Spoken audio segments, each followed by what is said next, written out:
If you are thinking about becoming a therapist, you may find yourself Googling and coming up with many different answers. I got lucky and worked for a therapy private practice in my undergrad, and am now at my second practice as I start grad school. I've worked with so many amazing therapists, graduate interns, associates, supervisors, and I got the opportunity to pick their brains as I went through my professional development. So without further ado, this is how you can become a therapist. Keep in mind, I'm in the state of Texas, and licensing procedures and standards are going to vary state by state. Welcome, friends, and thank you for joining Woe to Woe. I am so happy you are here and ready to jump into the world of mental health with me. In case you are new once again, I am your host, Savannah. I am currently in my master's in mental health counseling, and I am taking you along for the ride with me as I begin to understand anything and everything mental health. There are so many paths for becoming a therapist, but the big thing is you can find a lot of information on your state board's website. If you are listening to this and you're like, I wonder if it's the same for my state, just check out your state board's website for whatever licenseship you want to pursue, and it'll give you an idea. The other thing is, like, most of these licenses don't even have therapist in the name. So when you Google therapist, it may be a little confused. We have a few different licensures here in Texas who offer the same service, which is psychotherapy. We have LPCs, LMFTs, LCSWs, and psychologists. In a later section, I'll have a quote from a person who has pursued or is pursuing their licensure in each of these different areas with the exclusion of psychologists, and I'll get into that more in a second, as to why they chose that licensure and if they could go back, if they would change their licensure. So the reason I kind of exclude psychologists is that I'm just the least familiar with psychologists. I haven't worked with them, so I am going to kind of get them out of the way. From my understanding, most psychologists are going to be a little bit more focused on psychological testing. Some do offer therapy, but in my experience, most therapists will be other licensure, and like I said, psychologists will focus a bit more on psychological testing and even build insurance for them. So what I am most qualified to speak on is going to be like LPCs, LMFTs, and LCSWs, because I have worked with therapists under these licensures and even build insurance for them. I am just a lot more familiar. So I'm going to get psychologists out of the way. To become a psychologist, you will need a doctoral degree, exam for practice, and a jurisprudence exam, and then 3,000 supervised hours, and 1,750 of these need to be direct. So this is actually pretty similar to some of the licensures I'm going to go over. The biggest difference is that they're going to have a doctorate degree. Now let's get on to the rest. So an LPC is a licensed professional counselor. An LMFT is a licensed marriage and family therapist, a licensed clinical social worker. So let's kind of get into the basis for all of these licensures, which is going to be degrees. So a bachelor's degree is the basic, and you can note that you don't have to have a degree in like psychology to get a master's in mental health counseling. You don't have to have a degree in social work to get a master's degree in social work. There may be some specific requirements depending on the program that you had certain coursework in your undergrad, but typically matching degrees is not a huge concern. So a master's degree is going to be the next step after your bachelor's. I could make a whole episode just on choosing a program, but my biggest recommendation for a grad program is that it is accredited in some way. So each program has a related accreditation board depending on licensure. Marriage and family therapists have the Commission of Accreditation for Marriage and Family Therapy Education. LPCs have the Council for Accreditation of Counseling and Related Education Programs. I think there is maybe like another board in other states for counseling, if I remember correctly, with a different test. I'll refer to it in this way, KCREP, later, but that's the LPC one. And then LCSW is the Council on Social Work Education. Accreditation is just important because it means that they've met basic standards. I am like 80% sure that you don't have to have like accreditation from all three of these or even two of these.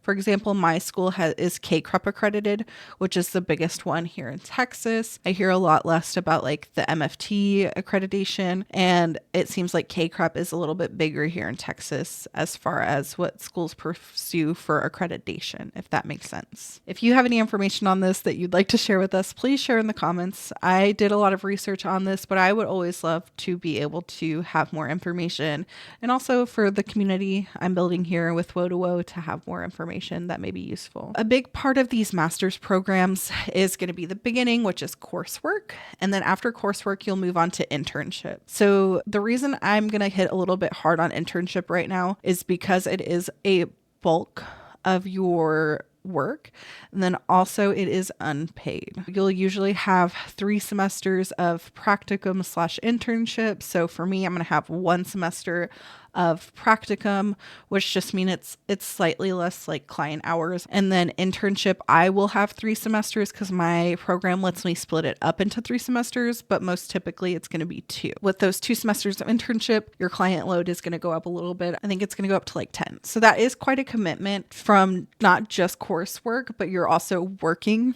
and seeing clients, which is important. But this is just another time commitment for the program that I think people should be aware of.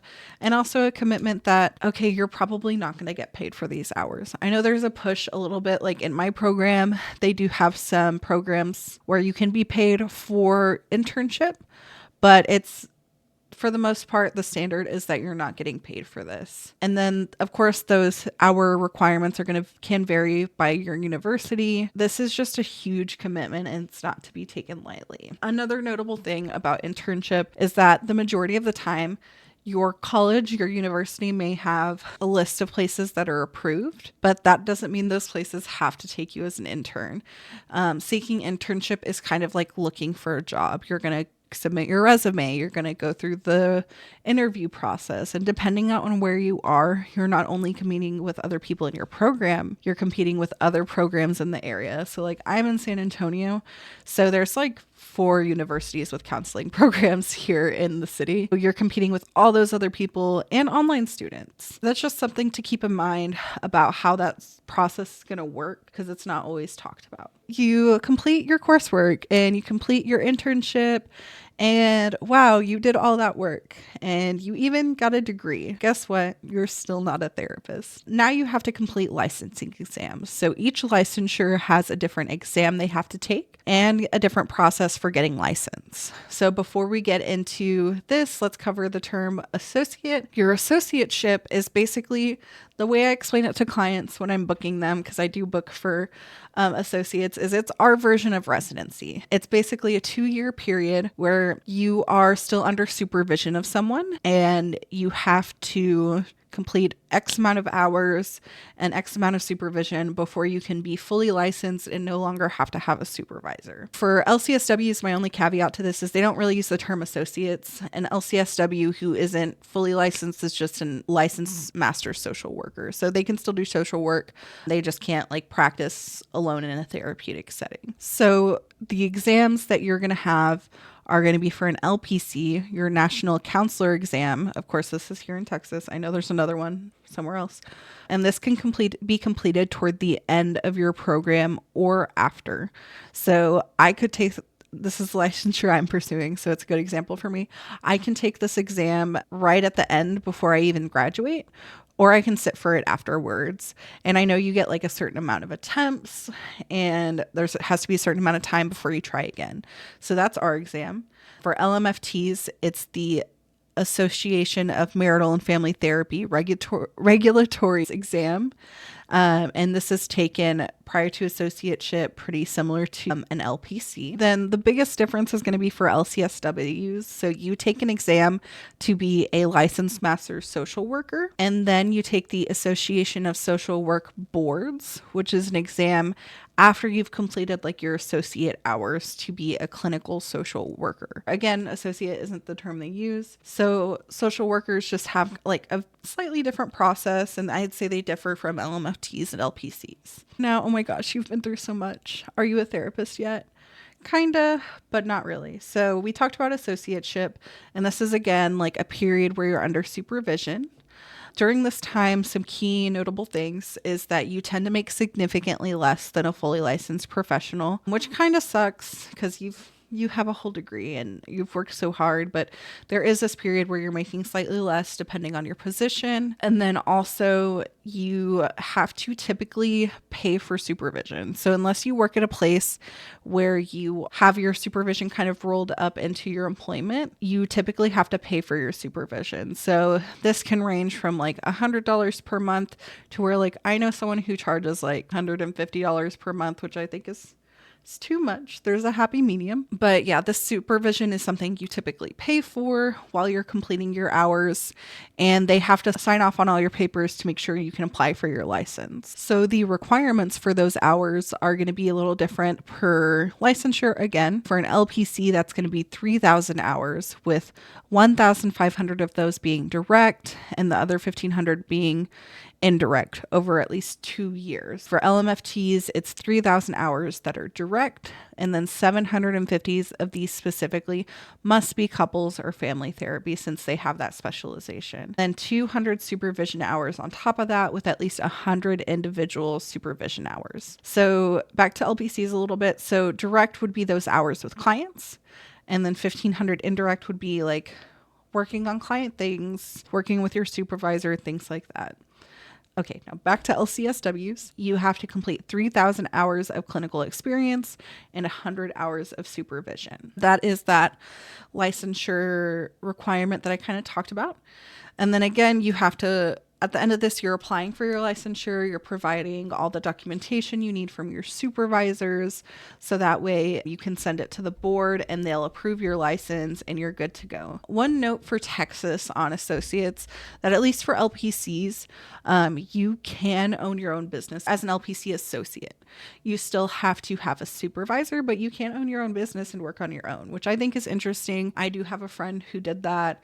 And also I think that's maybe possibly what I would like to do, but we shall see when we get there. So we got through all that craziness and the basics of becoming a therapist. In the comments below, leave me what surprised you the most about these requirements. Now let's kind of yap a little bit about the feedback I got from some of these licensures from the amazing therapists that were able to provide me some quotes.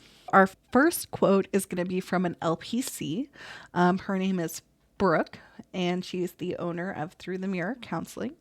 She is wonderful. I've known her since she was an intern, and she actually just got licensed as a fully licensed therapist. So I got to see her kind of go through all the phases of becoming a therapist, which was really awesome. She says, I chose to go through the clinical mental health program to become an LPC because I thrive off of working with individuals. I care about helping a singular person feel valued and confident enough to manage their mental health out in the real world. I found the clinical mental health counseling had a better focus on that, which leans into my approach now as a therapist. So that is Brooke's feedback on why she chose to become an LPC. The next quote we have is from a LCSW. She also is someone who is newly licensed. Her name is Karina, and she works with me at my office. She says, the road for me to be an LCSW started with the goal of becoming a clinical psychologist because I wanted to provide therapy and was passionate about helping others.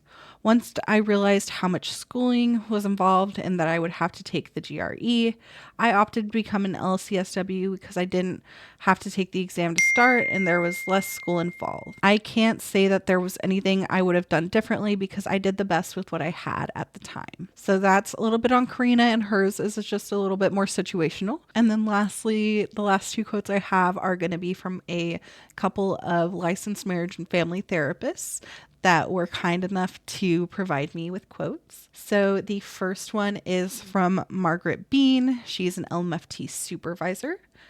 And she says, choosing to go into a graduate program that focused on systemic thinking felt natural to me.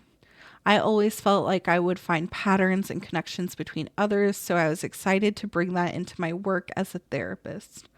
While getting an LMFT license and becoming a supervisor had its struggles, I wouldn't change it for the world because we are all connected with our systems and it's important to take notice of it. She has a little bit more of a focus on these specific things that are learned in LMF2 programs, which is interesting. And then the next one is Miss Kelly Clark. She is an LMFT supervisor as well. She says, I didn't specifically choose the LMFT path over other licenses. It was required by my graduate program, and once I passed the exam, which was not cheap, I decided not to pursue additional licensure. Being an LMFT has opened a lot of doors for me, especially with the extra focus on relational and systemic issues that come with the training. While LPCs are more widely recognized at times, I'm happy with the path that I chose and the strengths it brings to my work. The big pattern I notice across these is there's not necessarily a pattern. So whether you are choosing a licensure because it kind of chose you,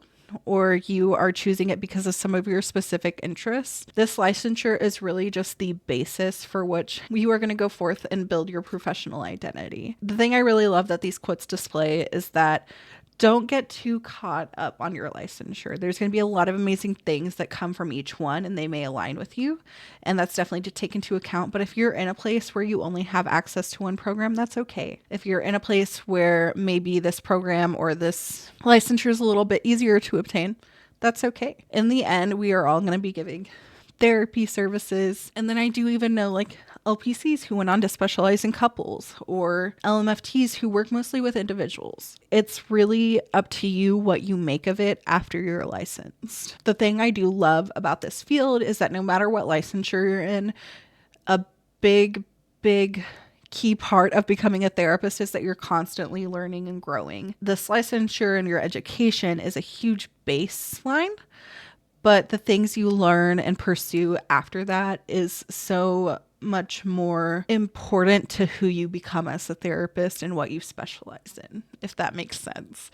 At least that's my 2 cents from it, because I know so many different therapists who specialize in so many different things and also have different licensures that it's not really necessarily related to. So it's just, that's kind of my 2 cents from my experience and also from the quotes we got. If you have any specific feedback or any specific thoughts on choosing a licensure, please drop them in the comments.